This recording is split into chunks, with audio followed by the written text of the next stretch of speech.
Welcome back, guys, in my channel. I hope you all are playing very good chess and learning new things in chess. So today I'm just planning to study some tactical bombs in the king and pawn in games. So yeah, I've made up my mind to just study some of the positions. There are more complex tactical positions, and but I think I'll be looking at some of the basic only, and yeah, we'll be studying some of it so that we can just grasp some ideas in our end games when we are left with kings and pawns. So in the king and pawn in games, like there are quite a few tactical breaks, some pretty cool, and that one must be aware of. So we'll be looking at some of it, and let's see. Hope you like it. I mean, like you can also get something from my video today. So I think I'm gonna learn this position. So I'm just considering one position here, like black pawn is on a4, another pawn is on like f6, and black king is just near to the a4 pawn, and white king has got two pawns on g4 and f5, and white king is just on a1, stopping the promotion of a4 pawn. So like what do you think, guys? Like who is going to win this end game? uh I think like white has got uh, a blocked pass pawn here, like on f g4 and f5, so it is blocked now, and black has got the pass pawn. So I think black just might win this end game, but things might get different. So let's study this position. So uh what else can I do? Like be putting like, first let's check with this king movement, will it work or not. Like I'm going kind of away from the book knowledge. Like what if I play king on b1? So then if pawn comes to the square, then I don't think this will work, because like king can move here and just try to, or here.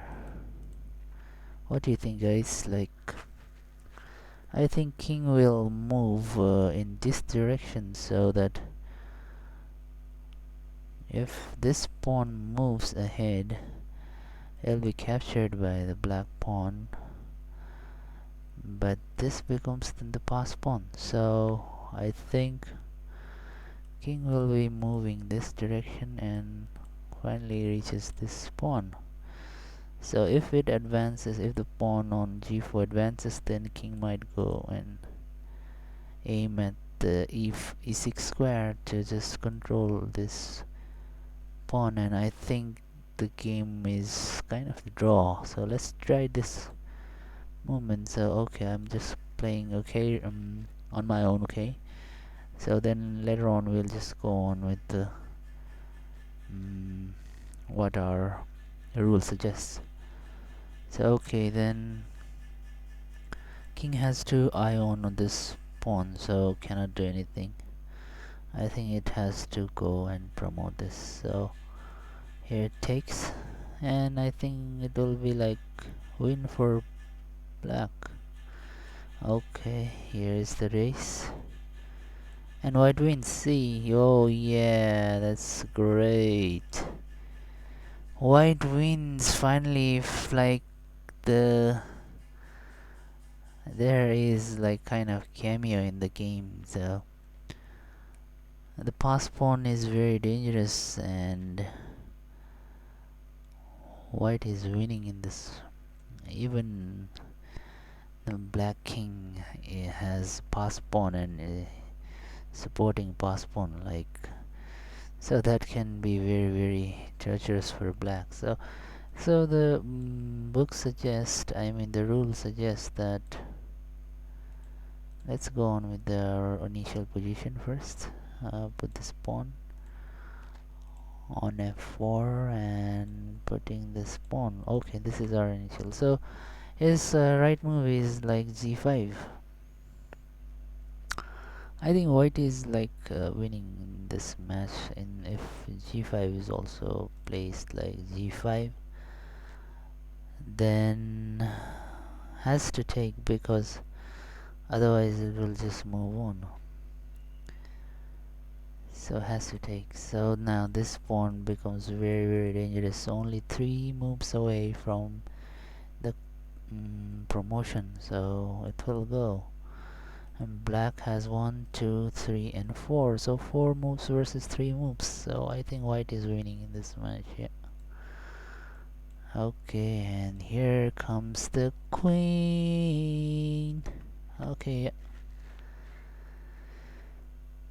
So I think, yeah, this favors white, so the end game is purely white, in the favor of white. No matter, we just played 2 or different moves here. Like first we went for king, and other move is like promoting, advancing the pawn. So in both cases, like white is winning. So it's a win for white position. So we have to keep in mind that uh, if the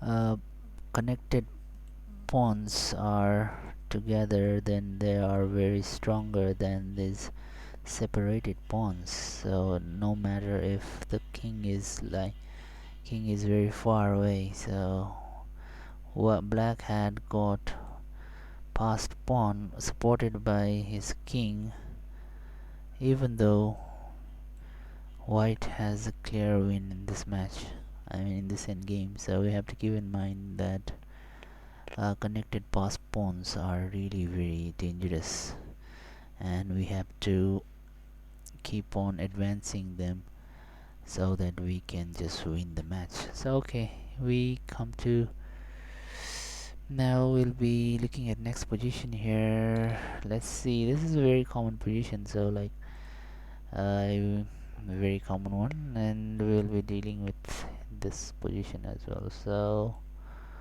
black pawns are on fourth rank, and 3 pawns for black, and black king is a little bit far from the action, I mean from the pawn chains, I mean from the 4th rank. So and white has got a material, I mean sorry, a pawn up, like they are here together, and 1 pawn off for white king supporting it. So there's an black king has to stay and cover these squares in order to control this pass pawn. So white to move, what might be the predictions? White is pawn up, and so let's give first chance to white, then we'll be looking like black's first. If black to move, what will happen? So let's try it out. I think this is quite interesting move. So what might you play in this position? I think if I am white, I think I'll play like b3. This is like common move, and if takes, white takes, because if this a2 takes, then black can promote quite easily, so taking by e2 is not suggested, so that is very dangerous for white. So it has to take with the c pawn, and Hawk it takes, and no matter what now black does, like if it can take, that's also okay, and if it just advances to a3, that's also kind of okay because we've got this pass pawn. So let's take the exchange formation for this time. Okay, so now we have reached this position, so what else might happen now is it's black's turn, so king cannot move here from these three squares, because after that the promotion it will be very easy. But there's no move for black as well, so black has to either stay. I think this square is also very dangerous for black, because after this king can control these three squares and this promotion can't be stopped, so king has to stay in h8. So after h8 there is like we had a rule of chicken in the coop, so we will just like if here advances the pawn, then it's a stalemate, so keep an eye on stalemate as well. So for this time we'll be advancing, stepping back the king, and king has no other squares, so first we'll be covering his path, because I mean not this one but this one, because king can just come, but we have got pass pawn, so there will be, I think, no problem for the king. So let's put it like, can he take the position? So position does not have any sense here, because after this king is giving a check and it has to go over here. So now our king can just escape and just grab this pawn at b4, and we'll be promoting this pawn to the queen. So our main plan is like this, and after the king has moved here, king can just take on this one, and we'll be like, so king has 1, 2, 3, 4 moves to control these squares of promotion. So let's see who wins. Okay, here we chase the pawn. Okay, now takes. Remember, we have to keep the position so that we can just promote this pawn, so we'll fight for a position as well. So okay, here we'll just move on king here, because we will be capturing. Okay, so now we'll move the pawn, and if the king comes no matter what, okay, here, then we'll be putting like our king here, so he has to come over here, and this time we'll just put it over here, and if it stays out here, we'll stay over here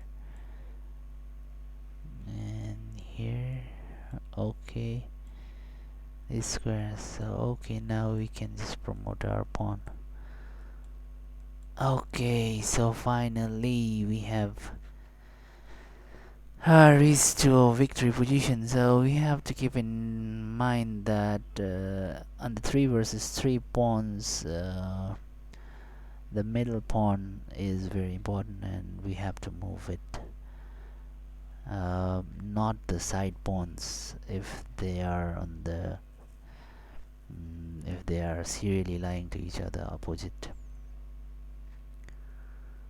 Okay, let's just return to this position, previous position. So it's quite interesting in game. Like,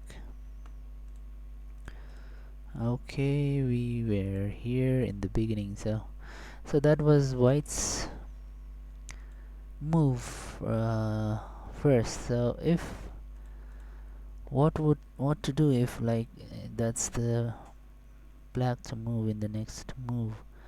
I mean, its first move is like black. So what was black gonna do? Like if its next is his move. So I think if I were black, I will still move on with the middle pawn here. So if like white has to take, otherwise if advances any of the pawn, like he will grab another pawn and just promotes it in the next move. So white has to take. So white has to take by any of the pawns. So after that, then so this move is very very important now. H3 move is very important because like he has to take, otherwise the pawn will be promoted in the next move. So if this happens, then this is unstoppable. I mean, I just put king queen instead of king in the moment, so that is very funny out here. Sometimes just mind becomes, I don't know what does that mind sees that it just can't distinguish between king and queen. So that was funny a little bit. But now promotion of queen is like unstoppable, and this is win for black. So either it's a kind of like uh, zugzwang kind of movement, because the the side with first to move wins the match. So the kind of shocking pawn breaks like are very common in king pawn in games. So being conversant with such themes means we can make use of them in some situations and put them in others. So if it is white to move, then mm, white can simply win. And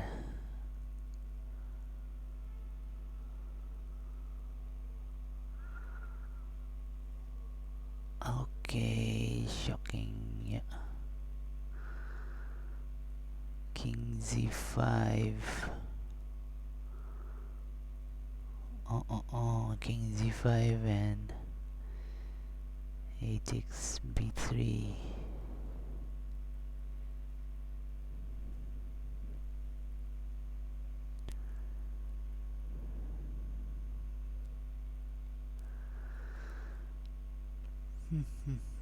White to move, white to move. So g5,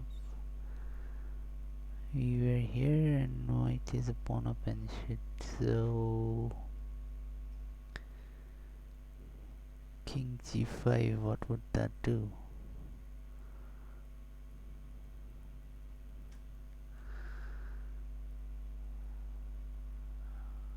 I think king g5, b3, a takes b3, c3, white to make, and black wins. Yep. So if just white ignores like middle pawn, then that could be a loss to black. So we have to keep in mind that we have to move the black middle pawn as soon as they are lined up to each other, like the pawns are lined up to each other. So this is a very important position to just learn. So next topic we'll be covering today is like triangulation. So we have heard this pretty much in our chess learning processes. So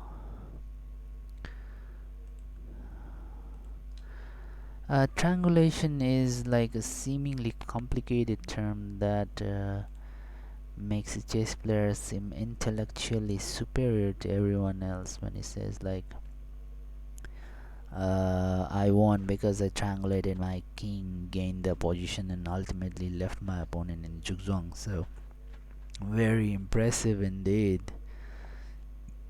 So let's take a position here. It's I just love triangulation. So okay, here 4 versus 4 pawns, and the pawns are like here. They are staying over, and black king is okay over here, and white king is just on e2. Oh, sorry, e2. So what do you think, guys? Who's gonna win this match? Like, who's gonna win this end game? We are studying a little bit of triangulation, so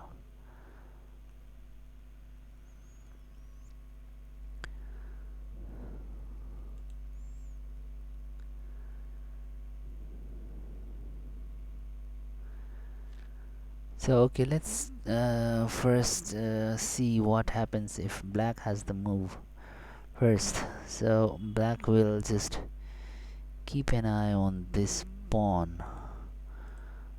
Keep an eye on this pawn because this is not supported by any end, and he's like a backyard pawn. So he'll be keeping an eye on this as well as this pawn. So undefended pawns both. So he'll just move his king to e5 to start to reach either of these squares, and also protecting this one from promotions. So then king e3, taking the position, like blocking the king coming from this one. Coming from this one, it blocks the king. So now king has to move back. This is blocked for king, black king, and also this one. So this is the only square remaining for black. So now king d6 is a must. So king takes e4. So now we can take this pawn, and now king c6 is another, because the three squares are not available for black. So black can go to c6. That's the only move. So here king can come to d3. So white's plan is to exchange his b pawn for black's c pawn, and just creating a passed pawn on c4. Creating a passed pawn on c4 after exchange. So he'll then make use of the chicken coop idea that we know. So I did a pick of black's remaining pawn on f6 and f5, because after white has got the passed pawn, the king can go to the other side. So after king d3, king b6. Okay, king b6 is the only move I see here that is very valid, because there are two connected passed pawns, so one of them can just easily become a passed pawn after the exchange. And here king is like controlling or supporting this pawn, and it is very like threatening for black. So after b6, king b6, then king c3 is stopping the king from coming. So also white's next plan is to just advance his pawn to b4 and free this as a pass pawn.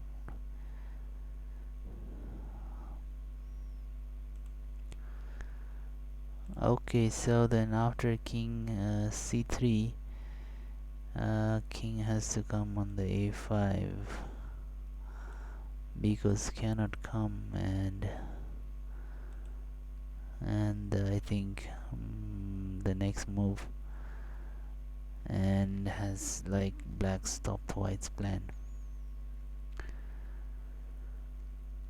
because like if this pawn advances, then this will be a serious check for white. And what else? Like, white has to go here. So b4 check, and c takes b4 check, and king b3 and king b6. So has to there is no other valid move for black, so king has to go back either on a6 or b6. So logically king b6 is quite a good move because it can just stop this pawn. And now king takes b4, king c6, and now we have a pawn push the pass pawn. Yeah, push it. King c5, sorry, king c7, because has to control this. And then king b5. Okay, there's now pass pawn, and white is just supporting it. So king after king b5, like king b7 is like important to maintain the position.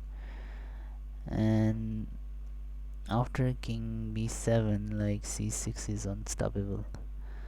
c6 and king c7. And now king c5 is like trying to escape to other side and taking these two pawns and easily win for white. So this is very very interesting, like movement here, king movement. So after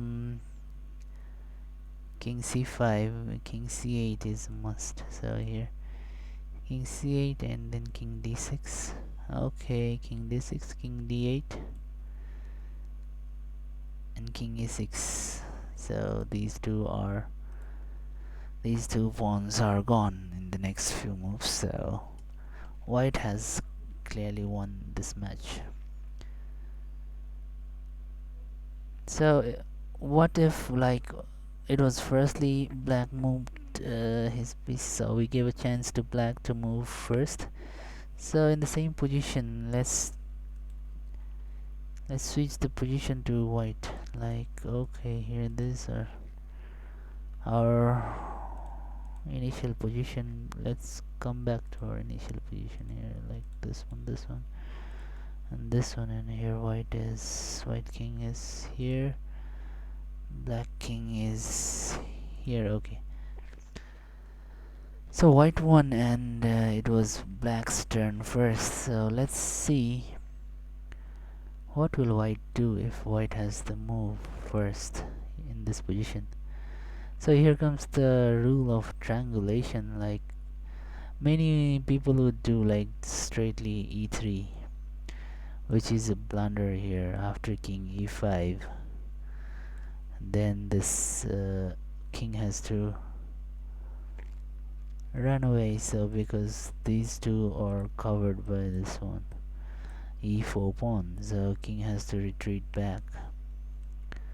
Wherever king goes, like king e2, then king f4, and just these two pawns are gone. So that is very very annoying for white. So let's not directly play king to e3. So here comes our like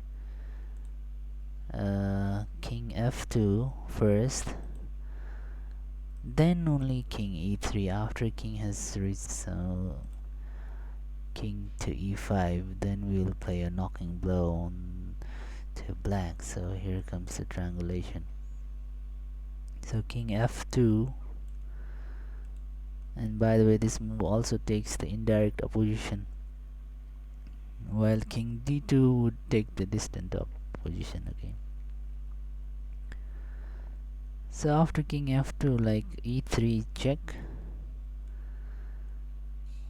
So like if king comes here, then it's the end of black. So no other moves here, so king e3, sorry, e3 check.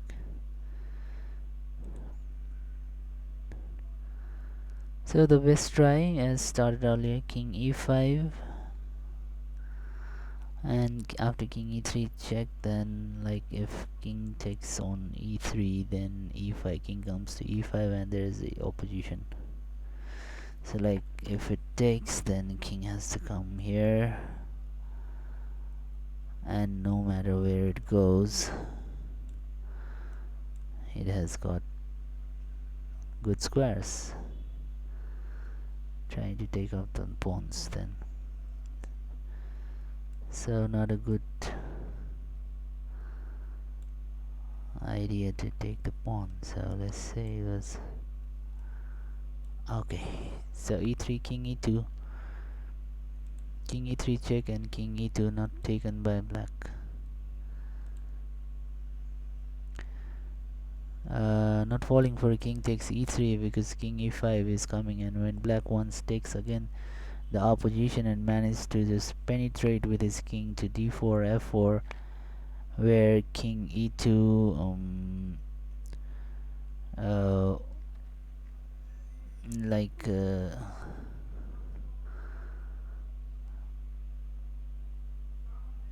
oh, takes the position. Yeah, where white's king e2 is yet another example of like triangulation. So king f3 also does this job, like king, let's see, f3 also does like e2, then king takes e2, king e5, king e3,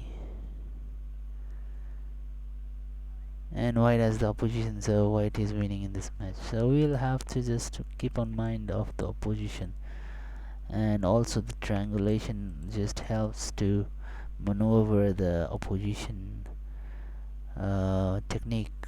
So whoever gets the opposition is the winner. So you have to keep in mind with the opposition rule. So yeah, we have learned two simple basic in-games positions, and hope it will be helpful to you as well. And this is how like I am just going into the end games and learning few moves, important moves, to just increase my knowledge of end game. So hope that worked out to you as well. So thanks for watching this video, and we'll be coming up with the next end game videos very soon. Till then, play good chess and have a good day playing and enjoying chess stops. Thank you. Bye bye.